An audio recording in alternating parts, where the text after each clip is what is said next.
Have you ever felt this way? You've got the intelligence. You've got the skills. You know exactly what you need to do to succeed. Yet, a strange, silent force holds you back. You sit down, ready to finally begin that novel, that business, that study session, and suddenly, you are paralyzed. It is the paradox of the modern dreamer.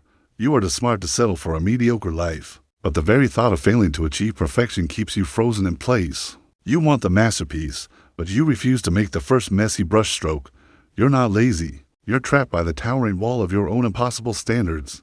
If this invisible barrier is stealing your momentum and your dreams, then this story is for you. It's a story about the true cost of chasing perfection and the liberation found in imperfect action. Once upon a time, nestled in a city renowned for its artisan workshops, lived a young woman named Kale. Kale wasn't just a master carpenter. She was the master. Her vision was unparalleled. She could look at a fallen log and see the exact shape of the elegant chair it was destined to be. Everyone in the city knew Kale was brilliant. They called her the unstarted master. They knew this because her workshop was famous, not for the masterpieces she created, but for the hundreds of perfectly designed, yet perpetually unfinished projects that gathered dust on her shelves. Kale's problem was simple, yet crippling. She believed that anything she created must be flawless upon the very first attempt. The slightest imperfection, a millimeter too short, a grain of wood going the wrong way would cause her to stop, to dismantle the piece, and to begin again. She would spend more time polishing the idea of a project than working on the reality of it. Her workshop, ironically, was the most beautiful monument to human potential left unrealized. One cold afternoon, a revered old builder, Master Alistair, came to her shop. He didn't ask to buy anything. Instead, he simply pointed to a narrow, rushing stream that ran beside Kale's shop. "Kale," the old man said, his voice like dry leaves, "I have a task for you. I need you to build a bridge across this stream.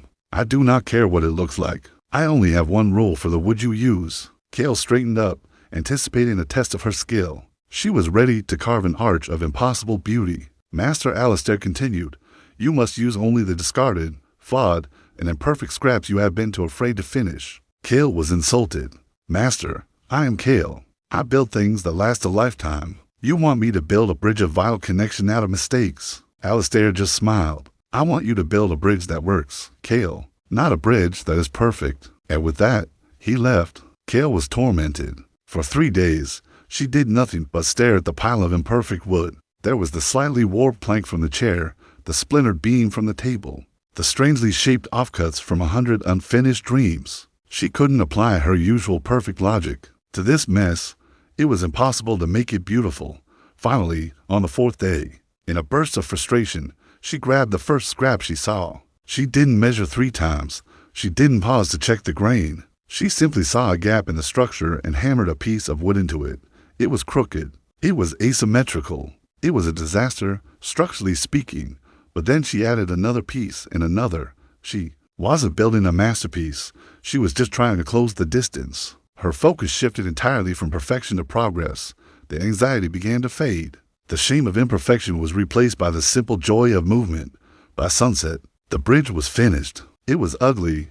It was wobbly. But it did the one thing her hundreds of perfect blueprints never could. It reached the other side. Master Alistair returned the next morning and calmly walked across the strange, uneven structure. "Kale," he said, turning back to her, "do you see? You had hundreds of perfect materials in your shop, but the scraps, the mistakes, the imperfect pieces, they are what finally built something functional. The unseen wall, Kale, is not lack of skill. It is the fear that your first step won't be as good as your finished vision. But the only difference between a dreamer and a doer is the courage to create something flawed. You must build your bridge of imperfection first, just to prove to yourself that you can cross the stream." Dear listener, remember Kale's lesson. Your first draft will be messy. Your first sales pitch will be clumsy. Your first workout will be hard.